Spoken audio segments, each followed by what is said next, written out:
Now, sometimes there could be a couple of good voices that help guide the whole process, so it could go fast, and you end up with something that's stunning.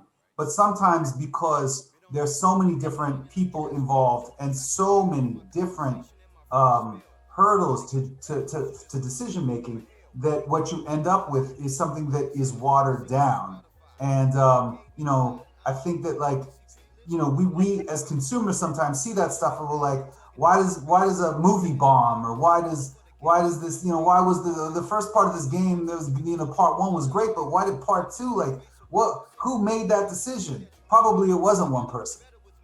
Probably there were a lot of people involved with A lot of fucking people up said, that decision. yeah, there was a lot of people who sat at the table and said this, that, and the third.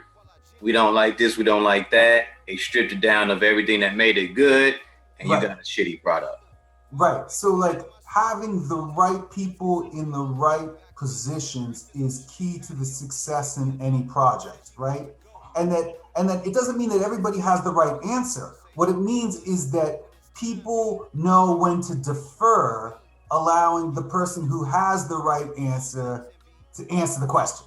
Yeah, and I think in certain situations when it comes down to an executive board making a decision on, let's say I had a product and I knew what I wanted to do to get to the people, but they got a hold of it. By the time they got a hold of it, they had stripped it down of all of its essence and the thing that made it what it is, that the people didn't get what they needed to get. Right. They had took so much of the soul and everything out of the product that by the time you get it, it wasn't really what it should have been. It had been jacked up, full of high fructose corn syrup or something like that. I'm just throwing stuff out there, but Yeah. um, you never got what you should have gotten when I originally set out to have this product given to people.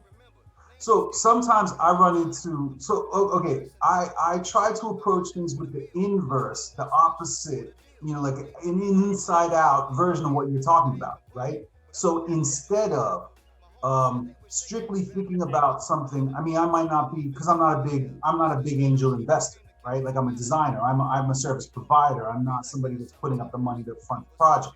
However, in regard to providing a service for a client, right? Like, if it's a small business and they're trying to release a new product, like, sometimes it's interesting because clients have great ideas sometimes, or they have something that they're passionate about, but they don't necessarily understand the psychology of the design process and how to make their passion or their idea or their product something that expresses the psychology of its origin or its purpose, right?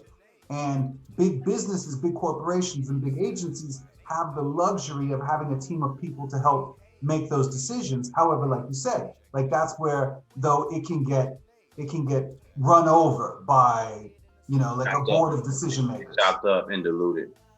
So I really often, comes back to, like, you asked me, what do I do as a designer? Well, in the beginning of a project, I spend a lot of time kind of just getting to know, having a questionnaire, or trying to figure out how to talk to people who have a product that they're hiring me to help them with, or a service that they're hiring me to help them with. Because if I don't really understand it, I can't really do the job that you need, Correct. Correct. you And I know? think for me, from what I'm hearing, that's why you like to have the engagement with the small business owner. Absolutely, Because absolutely, you get to sit down absolutely. and build an actual relationship and have a better understanding of not just the product, but the person that you're dealing with. So you know how to put more into it than it would have been like for a McDonald's or something like that. Right. A board and I'll have all these people, too many people, like you said, too many chefs in the kitchen talking and making sense of making no sense out of a situation that could be done a lot easier. So yeah, like, and for exactly for that reason. However, it takes time, and sometimes potential clients. This is how I learn, how I screen people. To be honest, how I screen clients is if they're unable to engage in answering those types of questions. It certainly tells me a lot about how serious they are, or how much real thought they've put into what they're doing. Yeah. You know what I mean? You kind of expect it though. Some people that they just have an idea but Yeah. they haven't put down a basis, a foundation plan. You know what I mean? They haven't really done that. They just, some people just say, man, I just need a logo. Right. I just need a cartoon that does this, but why do you need that? Like, why do you need that? Who's gonna look at that? What do they need to understand within 1 second of seeing that? Yeah. You know, because like that's all you get. 1 second. You got 1 second to prove something to somebody. Yeah.